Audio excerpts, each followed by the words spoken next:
bersyukur ya Tuhan, karena ketika kami menjalani hidup kami yang penuh liku dan dinamika, aneka krisis dan tantangan hidup, seringkali kami tidak tahu kami harus melangkah kemana dan bagaimana. Namun Engkau berkenan untuk senantiasa memanggil kami datang kepadamu. Dan manakala kami datang, di sana Engkau menolong kami, menyambut kami, menghibur kami, menguatkan kami, menopang kami melanjutkan langkah kami sehari lebih dekat kepadamu, sehari lebih dewasa, dan sehari makin dipulihkan seperti yang Engkau harapkan dan inginkan. Terima kasih pada momen-momen menjelang Natal Engkau memberikan kepada kami berita-berita yang membangun iman dan harapan yang sangat kami butuhkan. Sekali lagi berbicaralah kepada kami ya Tuhan, kami rindu untuk mendengar. Jangan biarkan kekurangan keterbatasan kami, kepapaan kami, keberdosaan kami, keegoisan kami, kesombongan kami Tuhan menghalangi apa yang Tuhan mau sampaikan untuk membawa perubahan dan pembaharuan bagi kami di Natal 2024 dan menyambut tahun baru 2025. Dalam nama Tuhan Yesus kami bawa hati kami ke hadapan-Mu. Amin. Silakan duduk. Selamat pagi. Salam sehat sejahtera. Selamat datang untuk mereka yang kebetulan sedang bertamasya, berpesiar datang ke Bandung dan beribadah dengan kami GKI Anugerah, baik secara onsite maupun secara online. Teman-teman yang di rumah juga kalau masih ada disiarkan, selamat pagi dan Tuhan beserta dengan Anda juga. Welcome pada tanggal 24 atau 25 Anda bisa datang onsite untuk merasakan suasana Natal yang berbeda. Amin. Hari ini kita akan sama-sama membahas satu tema yang luar biasa. Kita berkesinambungan tentang berita-berita tentang apa artinya Natal bagi kita, yaitu kedatangan Mesias. Pada minggu yang ketiga ini kita akan membahas satu tema yang berjudul Restored by the Messiah. Dipulihkan oleh Sang Mesias. Aduh, satu tema yang bagus. Kata dipulihkan itu selalu menyenangkan, betul-betul ya. Apa saja keadaan kita, kalau pulih itu selalu baik, pulih itu selalu membawa kegembiraan, kebahagiaan, sukacita ya, rasa puas, rasa syukur di dalam hati kita. Dan Natal mengingatkan bahwa Juru Selamat yang datang ke dunia ini sungguh-sungguh sudah sanggup dan akan terus melakukan pemulihan dan pemulihan bagi kita. Dan kita akan mempelajarinya hari ini. Dan ini merupakan berita yang bagi saya itu, bagi setiap saudara itu sangat relevan sekali. Karena dunia di sekitar kita ini dunia yang oleh namanya tuh perguruan tinggi angkatan bersenjata Amerika pada akhir 80-an atau awal 90-an itu meluncurkan istilah setelah perang dingin berakhir, yaitu Rusia setelah runtuh. Ada satu keadaan yang tidak stabil secara geopolitik dunia dan itu mempengaruhi seluruh dunia. Dan dia memperkenalkan istilah yang sekarang tuh dipakai di mana-mana, VUCA. VUCA itu apa? Menggambarkan 4 kondisi dunia yang sampai sekarang sangat relevan. Bahkan juga dalam konteks gereja dan pelayanan. Yaitu apa? Zaman dunia sekarang ini ada dalam kondisi volatility-nya tuh sangat tinggi. Volatility itu apa? Perubahan mendadak. Satu-satu lu saja. Lalu uncertainty, apa itu? Ketidakpastian karena perubahan mendadak ya. Setelah perang dingin selesai ada begitu banyak perubahan geografis dan politik ya. Jadi nggak tertebak apa yang akan terjadi setelah ini. Tidak ada kepastian kemana arahnya bangsa dan ekonomi dunia, keamanan dunia itu bakal bagaimana. Dan keadaan yang terus berubah tak terduga menimbulkan ketidakpastian, menyebabkan orang hidup dalam situasi yang kompleksiti. Ini bagaimana harus menghadapinya ya. Kalau negara ini bakal begitu, maka dampaknya secara ekonomi begini, lalu kepada kita mesti bagaimana respon kita. Tapi bagaimana kalau yang sononya jadi begini dan begitu, kepada kita bagaimana? Kita harus bersikap seperti apa? Itu dalam hal politik. Dan kompleksitas membuat orang ada dalam keadaan ambiguitas. Yaitu nggak tahu mesti mengambil langkah yang mana karena semuanya tidak pasti dan serba kompleks. Nah, istilah ini berkembang juga di kemudian hari di dalam dunia bisnis dan di dalam dunia bagi saya kehidupan pelayanan, apalagi setelah pandemi itu sangat relevan sekali ya. Setelah pandemi, apalagi lagi pandemi ya, semuanya serba berubah tak terduga. Ingat gak? Kita mau bikin rencana ada apa tiba-tiba berubah karena merebak. Pandemi angkanya tinggi, acara gagal, bubar gitu kan ya, roba-roba gitu. Jadi segala pengaturan tuh kompleks, mau onsite apa online. Lalu orang itu menjadi mempersiapkannya, kalau onsite mesti begini, kalau online mesti begitu. Wah, tim ibadah kalau dalam konteks pelayanan ya. Wah, udah pusing, lalu gak tahu nanti hasilnya bagaimana. Gak ada kepastian hidup ini. Bagaimana hidup seperti itu? Dalam situasi dunia sekarang ini, di mana ada situasi politik tidak baik, global warming, ya, globalisme, oke? Perubahan-perubahan tak terduga. Terakhir ini gejolak-gejolak sosial, gejolak politik, gejolak ekonomi. Aduh, kayak orang trading naik turun tak terduga. Kita tuh gak tahu mesti kemana hidup. Mau nyekolahin anak mesti bagaimana, keadaan ekonomi tidak pasti. Di dalam dunia seperti ini pertanyaan kita, apakah berita Natal tentang kelahiran Yesus Raja Damai, Yesus tadi, ya, penasehat ajaib, Bapa yang kekal, Raja yang perkasa, Raja Damai, itu masih relevan buat kita enggak? Kita mau belajar hari ini dari kitab Zefanya, seorang nabi ya yang melayani pada tahun 640-an sebelum Masehi. Diutus oleh Tuhan untuk memberitakan satu kabar-kabar peringatan penghukuman kepada bangsa Israel, bangsa Yehuda khususnya di kerajaan selatan dan bangsa-bangsa lain. Lalu pada pasal yang ketiga itu memberitakan berita penghiburan yang penuh pengharapan. Begini bunyi firman Tuhan. Kita lihat dari Zefania pasal 3 ayat 14 dan seterusnya. Bersorak-soraklah hai putri Sion, bertempik soraklah hai Israel. Bersukacitalah dan beriarialah dengan segenap hati hai putri Yerusalem. Tuhan telah menyingkirkan hukuman yang jatuh atasmu, telah menebas binasa musuhmu. Raja Israel yakni Tuhan ada di antaramu, engkau tidak akan takut kepada malapetaka lagi. Nanti saya akan berikan sedikit gambaran ya. Di dalam satu situasi yang sebetulnya pada zaman itu kondisi geopolitik juga gak bagus ya.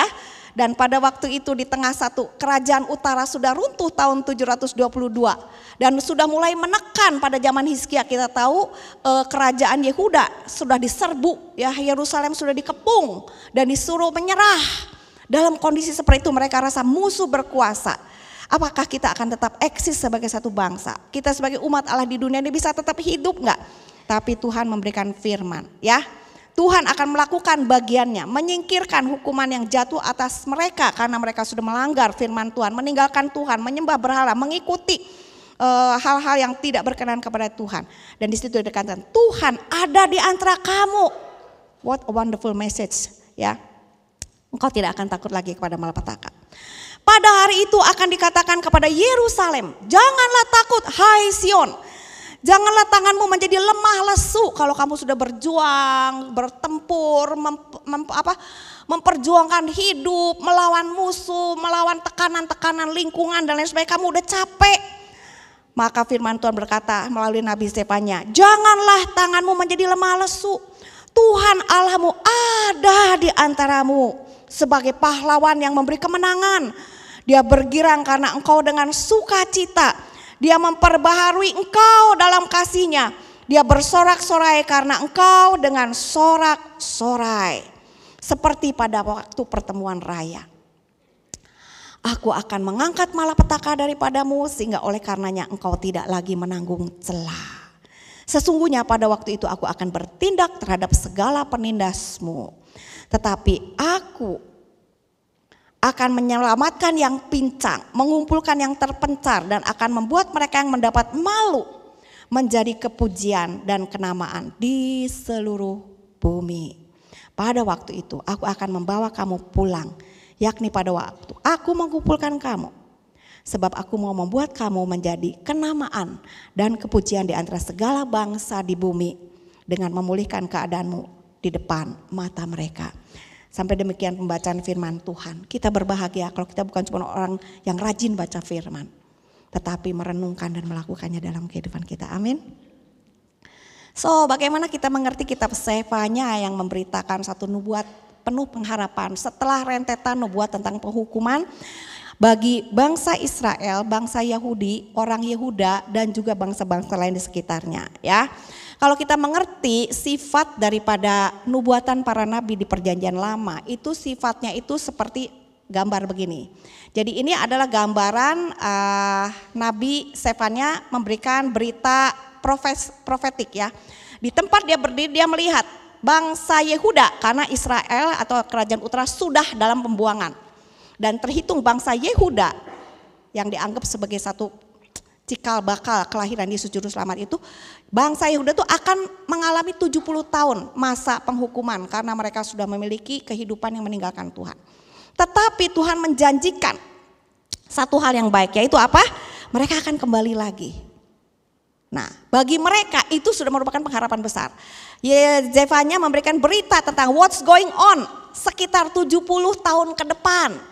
Tapi sifat nubuat Zefanya seperti kebanyakan nabi-nabi yang lain, Bapak Ibu perlu belajar dan tahu juga, bukan cuma bicara untuk zaman itu, tapi untuk zaman berikutnya yang akan datang, yaitu menyorot kepada kedatangan Yesus yang kedua kali. Karena di dalam kembalinya orang Israel atau Yehuda dari seluruh bumi setelah pembuangan, yang Tuhan janjikan digenapi betul-betul kembali, itu yang kita lihat sekarang. Terkumpul. Tetapi ada jeda sebelum kedatangan Mesias. Mereka belum kembali seperti yang Tuhan janjikan, kejayaan seperti pada zaman Daud. Mereka merindukan masih akan datang lagi Mesias yang akan membebaskan mereka. Kenapa? Karena setelah dijajah, ditawan ke pembuangan oleh kerajaan Babil, muncul Media Parsi, muncul kerajaan Yunani, lalu muncul kerajaan Romawi yang kembali menjajah seluruh daratan pada waktu itu, Asia, Afrika begitu kan ya, Eropa sekarang kita sebut begitu kan, semuanya dikuasai oleh kerajaan Romawi. Dan pada waktu Yesus lahir itu pada zaman pemerintahan penjajahan kekaisaran Romawi. Nabi Zefanya berbicara soal nanti akan datang, Tuhan akan hadir memberikan pembebasan. Nah, bagi kita ini pun masih berlaku karena tidak berhenti pada kedatangan Mesias bagi dunia, tapi bagi kedatangan Yesus yang kedua kali. Bagi orang Yahudi, Mesias itu dianggap belum datang. Yesus itu belum diakui sebagai Mesias Juru Selamat dunia. Jadi mereka masih nunggu tuh. Yang sebetulnya kalau kita boleh paham, kedatangan Yesus yang kedua kali. Ya, jadi kira-kira begitu aja sekilas dulu sifat tentang nubuatan seorang nabi yang Tuhan utus pada zamannya. Dan kalau kita lihat secara historis garis sejarah, Zefanya itu hidup pada zaman Raja Yosia naik tahta. Dan kalau kita lihat di sini, di garis di sini ya, itu 722 kerajaan utara Israel, kita tahu Raja Ahab, nah itu di utara itu udah hancur. Udah ditawan semuanya, disebar luaskan ke seluruh daerah Asyur. Lalu kerajaan selatan pada zaman Hizkia sudah merasakan tekanan politik dari kerajaan Asyur. Jadi hidup rakyat itu tidak menentu. Tapi syukur Hizkia itu masih takut akan Tuhan. Raja sebelumnya Yehosafat juga takut akan Tuhan. Sehingga bangsa Yehuda, Israel selatan itu tidak dimusnahkan dulu, masih diperpanjang. Karena masih ada raja yang baik. Dan raja baik yang terakhir adalah Josia. Antara Hizkia dan Josia ada Raja Manasye yang sangat jahat, memerintah 55 tahun. Dan kemudian anaknya Raja Amon ya memerintah sekitar 3 tahun atau 8 tahun ya, saya lupa ya. 3 tahun kalau nggak salah ya. Itu juga raja yang jahat sekali. Nah, jadi kebayang nggak dalam tekanan politik, pemerintahan yang tidak takut akan Tuhan, mereka mendirikan penyembahan-penyembahan berhala. Hizkia sudah membersihkan bait Allah, membawa bangsa Israel kembali kepada Tuhan. Manasye memporak-porandakan lagi secara moral, secara spiritual. Waduh, kehidupan bangsa pada waktu itu sungguh-sungguh tidak baik. Sungguh-sungguh membuat Tuhan itu sangat sedih. Bahasa Alkitab sering pakai, Tuhan tuh sakit hati dikhianatin oleh umat yang dia jaga, dia bela, dia lindungin, yang dia pertahankan. Sampai pada waktu Josia naik tahta, dan pada waktu dia bertahta dia berusia 8 tahun. Saudara bayangin, anak umur 8 bisa apa? Anakmu umur berapa? Apalagi anak zaman sekarang umur 8 tuh nyahona naon, nyahona main game. Ya enggak, beresin ranjang sendiri juga enggak ngerti. Ini memimpin satu kerajaan menjadi raja dalam kondisi secara sosial, politik, ekonomi begitu kacau balau. Ya, mungkinkah seorang anak umur 8 tahun bisa melakukan sesuatu yang baik yang membawa pengharapan bagi bangsa ini supaya tidak hancur di tangan musuh, di mana kerajaan Babel itu sedang mulai naik daun, di beberapa negara mulai bergerak dan berperang dengan Asyur. Saudara, tapi firman Tuhan mengatakan bahwa Meskipun Yosia cuman umur 8 tahun. Di dalam Alkitab banyak tuh istilah raja-raja kecil. Ada Joas umur 6 tahun. Ingat Raja Yoas dipakai Tuhan juga kan ya kan ya. Karena ada mentor pembimbing yang cukup baik. Tuhan menolong bangsa Israel. Saya sebut Israel sekarang kerajaan Yehuda. Melalui Raja Yosia. Kenapa? Di tengah kondisi negara yang sangat kritis. Yosia ini membawa umat Allah untuk kembali kepada Tuhan dengan luar biasa. Dia melakukan apa yang disebut sebagai reformasi dan restorasi rohani besar-besaran. Saudara bayangkan ya, kita ini berpikir kalau anak itu baik, itu kalau orang tuanya baik. Teorinya begitu kan? Kalau didikan kolotna bener, budakna bener gitu nya. Betul nggak? Kalau kolotna terbalik, budakna pasti ya kacau balau lah gitu. Kan umurnya gitu ya. Ini papahnya itu Amon rajanya jahat sekali. Saudara baca di dalam 2 Raja-Raja ya. Lalu kakeknya Manasye itu disebut raja yang paling jahat, paling murtad, membuat seluruh orang Israel yang baru dibawa balik sama Tuhan, mama papanya si Manasye, Hizkia, semuanya balik lagi pada penyembahan berhala. Pengaruh daripada kerajaan utara sebelumnya. Wah, ditaruh patung-patung ya, altar-altar kepada dewa langit, dewa segala rupa itu di dalam bait Allah. Waduh, Tuhan tuh sakit hati banget. Itu perjinahan rohani besar-besaran, penyelewengan besar-besaran.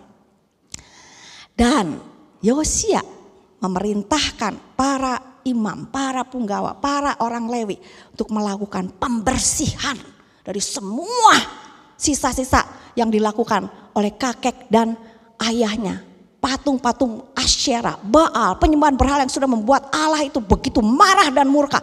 Kita harus bertobat. Itu dilakukan pembersihan total. Besar-besaran karena bait Allah dibersihkan ya. Yang dulu mesbah tuh nggak keurus, udah ketumpuk-tumpuk gitu kan. Mungkin gudang-gudang itu udah berantakan karena banyak penyembahan berhala, pakai baju, pakai apa, para imam, para penyembah berhala itu melayani dengan kekotoran mereka. Itu dibersihkan. Di situ ketemu bait Taurat Tuhan.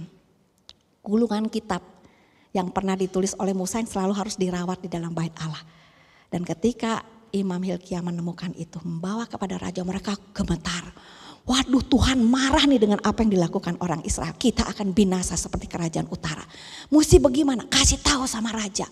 Dan dibawa kepada raja, raja menyuruh membacakan dan raja mengoyakkan baju bertobat.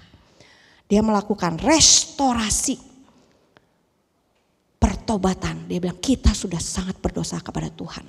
Dan di dalam keadaan mustahil raja yang muda ini melakukan satu pembalikan kondisi rohani. Dia melakukan apa yang dikatakan hari raya Paskah terbesar sepanjang sejarah kerajaan Yehuda pada zaman itu. Sampai kemana-mana orang-orang yang masih ada, ayo kita adakan Paskah. Mengingat bagaimana Allah mengasihi, mengampuni nenek moyang kita menjadi bangsa yang besar, menyelamatkan dari Mesir, melewati padang gurun, masuk ke tanah Kanaan. Dan kita merayakan Paskah untuk mengingat pekerjaan Tuhan yang besar. Dan kita meminta ampun atas dosa kita. Mohon Tuhan jangan menghukum kita seperti kerajaan utara. Dan Tuhan memang tidak menjatuhkan hukuman pada zaman Yosia. Ya, Tuhan menjatuhkan hukuman pada zaman keturunan cucu buyut dia. Dia 640 menjadi raja. Ya, dan bangsa Israel akhirnya tetap kerajaan Yehuda 586, berarti ada sekitar 56 tahun.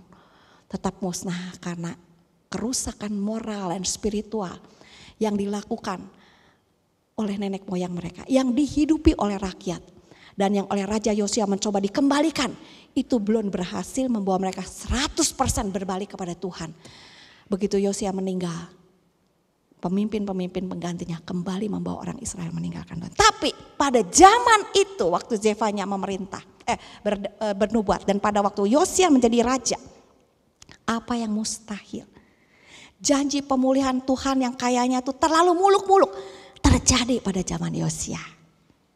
Dalam hidup ini begitu, nanti ada up, ada down, ya. Seperti grafik kehidupan, ya, seperti detak jantung manusia, up, down, ya. Dan di dalam setiap dinamika kehidupan, Tuhan selalu hadir dan bekerja untuk mereka-rekakan kebaikan. Dan janjinya terus berlaku dalam kehidupan umat Allah, termasuk dalam kehidupan Anda dan saya. So daripada kisah latar belakang keadaan bangsa Israel dan seorang raja muda yang dipakai oleh Tuhan membawa pemulihan di dalam jeda rentang waktu yang singkat masa pemerintahan dia. Saudara kasih oleh Tuhan, apa yang kita bisa belajar tentang janji Tuhan? Saya merenungkan hal ini, saya menemukan betapa janji Tuhan pada waktu itu bagi orang Israel, orang Yehuda, juga janji Tuhan yang bisa berlaku untuk kita. Beberapa hal yang saya ingin tekankan di sini seperti yang dikatakan oleh Zefanya 1. Tuhan berjanji, kalaupun bangsa pilihan Tuhan, kalaupun orang percaya umatnya bisa berdosa. Dan karena dosa selalu ada efek, dosa adalah dosa, dosa bukan kelemahan, setiap dosa pasti ada akibatnya, ada hukumannya. Tetapi Tuhan adalah Tuhan yang sanggup memulihkan manusia umatnya yang sudah berdosa separah apapun, seburuk apapun. Tuhan bisa memberikan pengampunan, pembaharuan, pemulihan. Seperti yang terjadi pada bangsa Israel berulang kali, bukan? Dan bagi kita, siapapun kita, Allah sudah memberikan Tuhan Yesus pada hari Natal yang merupakan penggenapan janji daripada para nabi perjanjian lama untuk menyediakan hidup yang kekal bagi setiap orang yang mau percaya dan berbalik kepada Dia. Ini janji pemulihan pertama yang memberikan pengharapan. Mungkin kita punya pengalaman tidak baik masa lalu atau anggota keluarga kita. Saudara, inilah menjadi pegangan bahwa Tuhan bisa menghapuskan hukuman, mengganti hukuman menjadi kehidupan. Bilang kanan kiri, janji pemulihan, pembaharuan hidup di dalam Yesus Kristus. Amin. Saudara percaya itu bisa terjadi? Sudah banyak kesaksian kan, saya kalau khotbah suka ceritain orang yang amburas juga gitu, yang rusak gak karu-karuan. Begitu ketemu Tuhan Yesus, pemulihan mungkin terjadi. Ada amin? Jadi Anda sedang mengalami suami yang mengecewakan, istri yang mengecewakan, anak, serahkan kepada Tuhan. Kenapa? Bagian Tuhan bekerja. Bagian kita berdoa, bersaksi, dan terus mengabarkan kabar baik. Nah, janji yang kedua yang membawakan pengharapan pemulihan bagi kita bagaimana? Tuhan berjanji untuk memulihkan umatnya dari penawanan dan penderitaan. Pada waktu itu bagian utara sudah ditawan. Kerajaan selatan akan menghadapi hal yang sama kalau mereka tidak menjaga hidup dalam Tuhan. Dan ternyata kejadian. Ya, tahun 586 mereka betul-betul akhirnya meninggalkan Tuhan dan ditawan berkali-kali, itu 3 kali penawan. Habis itu bangsa Yehuda, disebar luaskan seluruh kerajaan Babel. Tetapi Tuhan bilang, aku sanggup memulihkan engkau dari penawan dan penderitaan. Membawa satu persatu. Ya, membawa satu persatu. Dan itu kejadian bukan? Israel tidak musnah. Israel disebar luaskan lagi. Tahun 1948 dikumpulin lagi sama Tuhan menjadi satu negara yang walaupun digempur oleh banyak musuh, Israel tetap bertahan. Lepas daripada mereka bangsa yang sudah hidup dengan sepenuhnya benar atau tidak benar. Amin apa amin? Nah, dalam kehidupan kita sebagai orang percaya bagaimana? Aduh, kita tuh manusia yang penuh dengan kekurangan kelemahan. Mungkin kita udah mendapatkan anugerah hidup kekal, hidup baru di dalam Tuhan Yesus. Tapi namanya orang bisa jatuh bangun, kayak orang bisa kena flu, baik kena flu lagi, bisa relapse. Kena cancer bisa, amit-amit jangan lagi relapse. Tapi bisa kena lagi kan? Ya enggak? Begitulah hidup manusia. Orang sudah bertobat, enggak dijaga. Hidup dalam Tuhan, bisa jatuh lagi. Terus begitu repeat. Tapi kita punya janji Tuhan yang akan terus bekerja, memulihkan umatnya dari penawanan bagi kita atas dosa. Penawan mungkin karena orang dibelenggu oleh kebiasaan yang buruk. Tuhan berjanji dan janjinya ya dan dia bisa memulihkan orang seperti itu. Karena di dalam Kristus kita adalah ciptaan yang baru dan Allah mereka-rekakan supaya ciptaan yang baru tuh terus menerus diperbaharui makin lama makin baik. Haleluya, amin. Ini janji Tuhan yang mungkin terjadi. Janji Tuhan yang ketiga yang mendatangkan pemulihan lagi apa? Jadi bukan cuma dari mati menjadi hidup, dari hidup terus diperbaharui. Yaitu menghadirkan dirinya di tengah-tengah mereka sebagai Tuhan yang penuh kasih dan tidak lagi murka. What a wonderful message. Walaupun umat Allah, orang Yahudi, bangsa Yehuda waktu itu bolak-balik berdosa. Meskipun Tuhan menebarkan mereka ke seluruh dunia, Tuhan tidak pernah meninggalkan mereka. Tuhan selalu hadir di antara mereka walaupun tidak kelihatan karena udah gak ada lagi bait Allah. Saudara, saya baru selesai membaca kitab Esther. Dan itu adalah kitab yang sangat jelas sekali menunjukkan penyertaan Allah. Kedaulatan Allah, perlindungan Allah, pembelaan Allah. Pemulihan Allah atas umatnya meskipun tidak ada istilah Tuhan di dalam kitab Esther. Tapi pekerjaan Tuhan sangat nyata. Memulihkan yang sudah terpuruk dan terancam binasa. Amin apa amin saudara sekalian. Dan itu janji pemulihan yang mungkin terjadi juga untuk setiap orang percaya di sepanjang zaman, termasuk untuk Anda dan saya di zaman ini ya. Kasih setia Tuhan itu tidak pernah bisa tergoncang. Meskipun kita punya banyak kekurangan kelemahan, tidak berarti kita boleh seenaknya berbuat dosa. Karena hukuman itu pasti akan ada juga. Tetapi setiap kali kita mau berubah, berbalik, Tuhan ada di sana. Ketika Natal kita diingatkan, Yesus yang datang itu adalah Immanuel, Allah beserta dengan kita. Ada amin? Waktu kita menjalani hidup rasanya berat, capek, bisa keseledet lagi, kepleset lagi, jatuh dalam dosa. Maunya bertobat, jatuh lagi, kecanduan lagi, berselingkuh lagi. Ya, apalagi kalau ada penyakit, udah kayaknya di otaknya itu nggak kekontrol, dosa lagi. Aduh, benar-benar out of control. Saudara, saya merasa bahwa basic kita untuk melihat hidup itu bukan di dalam keadaan manusia ataupun situasi lingkungan. Selalu kepada Tuhan. Tuhan yang setia, Tuhan yang berkuasa, berdaulat, Tuhan yang hadir mendampingi terus ya. Di dalam Matius pasal 11 dikatakan, marilah kepadaku hai kamu yang letih lesu dan berbeban berat, aku akan memberikan kelegaan kepadamu. Kalau kita rasanya capek dengan repetition kehidupan yang jatuh bangun, ya mungkin kita berusaha berjalan baik, tetapi mungkin orang yang kita kasih bisa jatuh bangun. Tuhan bilang kalau capek ayo ke sini, pikulah kuk, hadapin hidup dengan caraku bukan caramu. Berjalanlah bersamaku, jangan jalan sendiri. Dan engkau akan lihat ternyata beban yang berat pun terasa ringan dan bisa dijalanin bersama. Sampai semuanya pulih seperti yang Tuhan maksudkan. Ada amin saudara sekalian? Ya. Saya melihat ini banyak terjadi dalam banyak kehidupan dan juga kami sedikit demi sedikit banyak mengalami lika-liku seperti ini. Janji pemulihan yang keempat yang indah terakhir adalah membawa sukacita dan kemenangan. Satu sukacita kemenangan tidak berhenti, nanti akan mengalami lagi karena manusia bisa jatuh bangun kan. Jadi kemenangan demi kemenangan, sukacita demi sukacita ya. Sehingga mereka tidak perlu takut lagi seperti yang dikatakan dalam Zefanya pasal yang ketiga ayat 14 tadi ya, ayat 16-17. Dan ini mengingatkan kita pada zaman perjanjian baru bahwa kita punya Allah yang mereka-rekakan, bekerja dalam segala hal untuk mendatangkan kebaikan kalau kita memilih mengasihi Tuhan. Memilih tetap setia kepada Tuhan meskipun keadaan mungkin mengecewakan. Ayub habis-habisan, saya pagi ini baca sudah selesai Esther sampai kepada Ayub lah. Nah, pagi ini saya baca lagi Ayub, kitab tentang kedaulatan Allah yang luar biasa juga. Allah berdaulat atas segala sesuatu. Dan kadang-kadang Allah mengizinkan untuk tujuan ilahi yang melampaui yang kita bisa pikirkan. Sesuatu yang buruk bisa kadang-kadang terjadi untuk keluarga yang baik-baik juga. Ya, karena dunia ini masih ada iblis yang sudah dikendalikan oleh Allah tapi masih ada ruang untuk Tuhan izinkan. Mereka rekakan segala sesuatu tapi semuanya Allah yang kontrol. Dan di dalam kendali Allah itu Allah tetap mereka rekakan kebaikan untuk menjadi lebih pulih.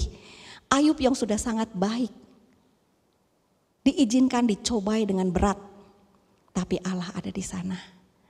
Allah tetap mendampingi, Allah sanggup memulihkan dari yang habis-habisan. Menjadi sesuatu yang diperbaharui dan Ayub menjadi lebih baik dari sebelumnya, menjadi tokoh yang menjadi satu inspirasi kalau orang mengalami penderitaan, tekun seperti Ayub yang akhirnya beroleh kemenangan dan sukacita karena Allah yang berjanji, Allah yang setia dan Allah sanggup memulihkan sesuai dengan janji pemulihan. Ada amin? So kesimpulannya apa? Saudara yang dikasih oleh Tuhan. Khotbah saya hari ini gampang, gak susah ya.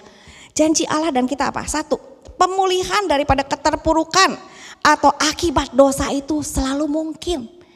Saudara yang penting apa? Saudara mau bertobat, bilang kanan kiri, penting tobat. Bilang kanan kiri, lu penting tobat. Tobat tuh berbalik arah. Kalau saudara gak bisa bertobat, berobat saya bilang. Karena otaknya gak bisa lagi memproses kebenaran untuk diresponi dengan benar. Ke dokter, ini yang mesti dibantu supaya otaknya mikirnya benar, berdoa ketemu dokter yang pas. Saya ngomong ini serius saudara sekalian. Karena itu kondisi yang dihadapi oleh seluruh manusia di muka bumi itu dalam kondisi-kondisi seperti itu begitu. Saya bilang sekarang khotbah saya berobat atau bertobat. Kalau masih bisa ingat bertobatlah. Kalau udah gak bisa bertobat, doa bawa ke dokter supaya diobatin. Kok bagaimana? Karena fisik dan spirit jadi satu sekarang ini ya. Jadi pemulihan itu mungkin whatever it is. Jadi berobat itu gak apa-apa, bertobat itu lebih gak apa-apa lagi ya. Tapi bertobat perlu, gak berobat juga kadang-kadang mesti dua-duanya perlu ya. Kedua, janji Allah bagi kita apa? Restorasi komunitas dan relasi sosial itu bisa terjadi. Bangsa Israel, bangsa Yehuda tuh, waduh udah kacau balau hubungan sama Tuhan rusak.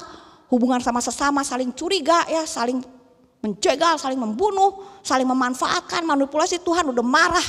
Di dalam kitab Amos, dalam kitab Mika itu bilang, waduh kamu ini beribadah tetapi mulutmu beribadah, hatimu jauh daripada Tuhan. Kamu memberikan korban persembahan tapi kamu mempersembahkan berhala-berhala yang terbaik dari hidupmu kau berikan kepada berhala-berhala. Wah, Tuhan marah sekali. Kamu seperti orang berselingkuh di depan mata saya. Rusak hubungannya.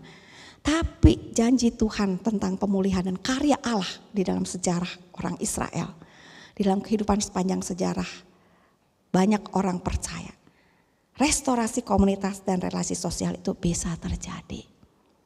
Ya, berapa banyak keluarga, berapa banyak hubungan persahabatan, hubungan pertemanan, koordinasi pelayanan yang rusak.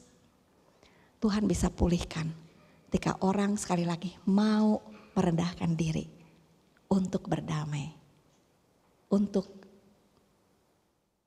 berubah, untuk berkomunikasi, untuk belajar bagaimana caranya saya bisa lebih baik sama kamu. Ya, kemarin kami makan gitu kan dengan satu keluarga yang bagi saya kehidupan sejak saya kenal keluarga ini kira-kira hampir 2 tahun. Saya melihat sesuatu yang sangat indah. Karena ada satu kondisi, karena kondisi kesehatan terkena dengan gangguan otak itu membuat hubungan antara seorang anak dengan ibunya itu tidak bisa baik. Keluarga yang baik. Tapi bikin aduh kalau ngomong tuh rasanya meletup-letup, saling menyinggung, saling terluka sampai yang jadi mama pusing, yang jadi anak stres. Yang jadi bapak lebih stres lagi karena kesini mesti ngupahin istrinya, kesini mesti ngupahin anak perempuannya. Aduh capek gitu kan.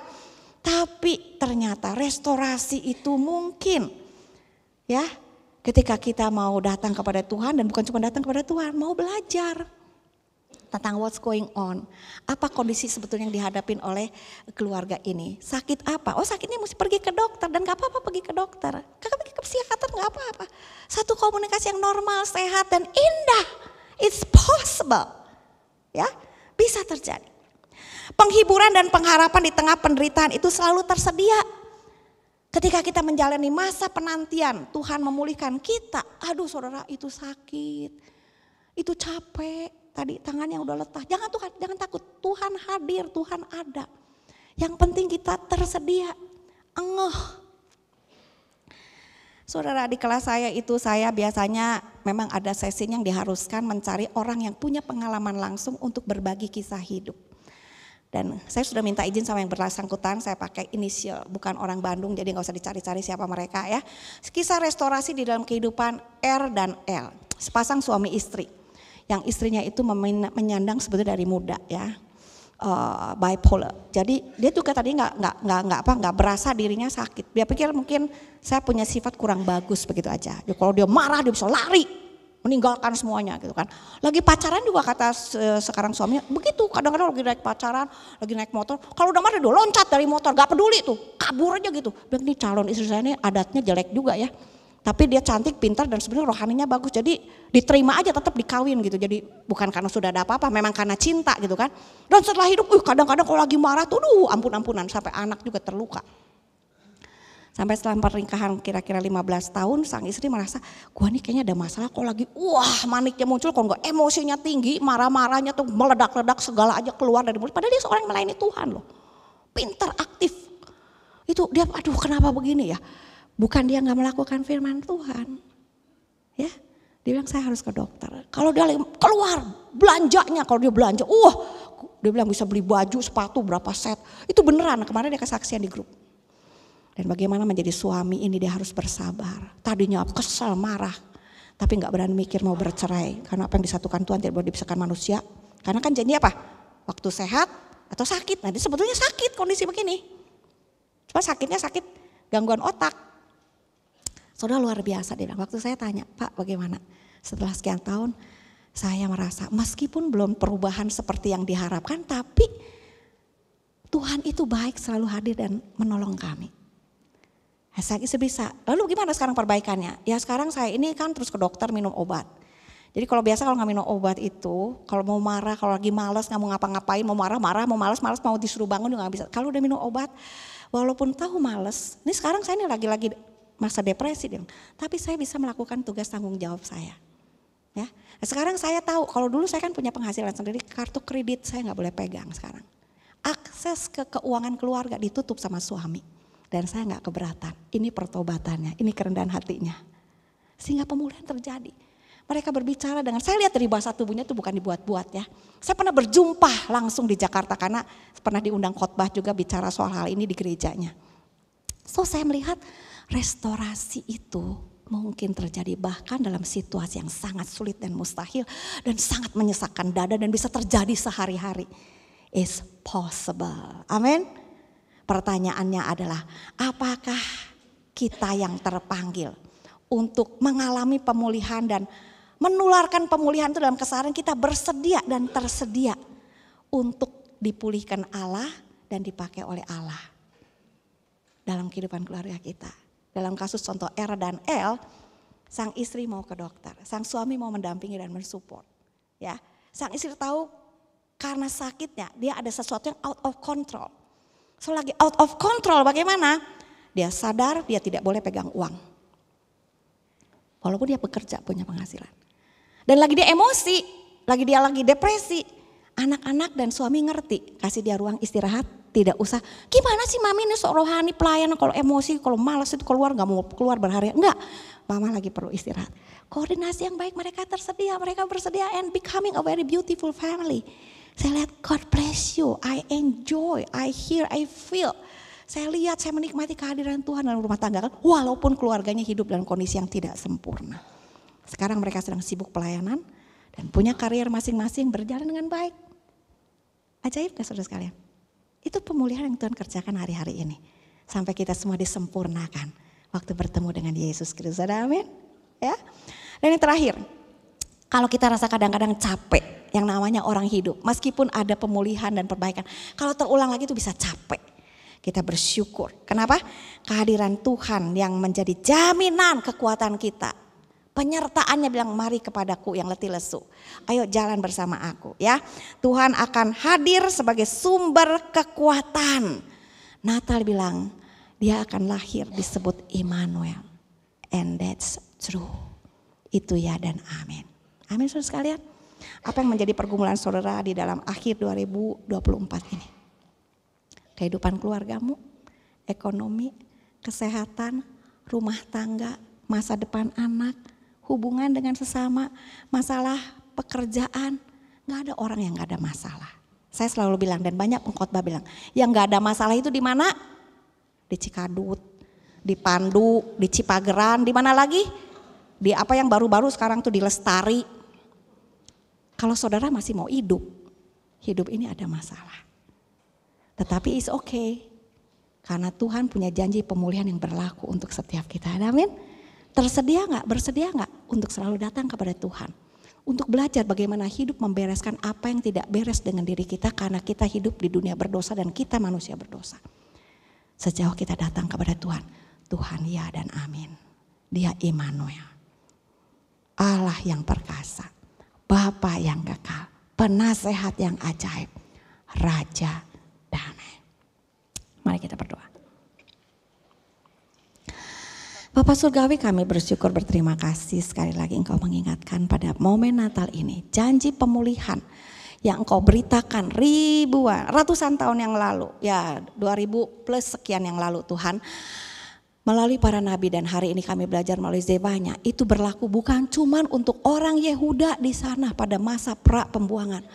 Maska di tengah pembuangan, bahkan pasca pembuangan. Tetapi juga bagi kami sebagai orang-orang percaya. Keturunan Abraham secara rohani. Umat Israel rohani yang di dalam dinamika hidup menghadapi vuka-vuka.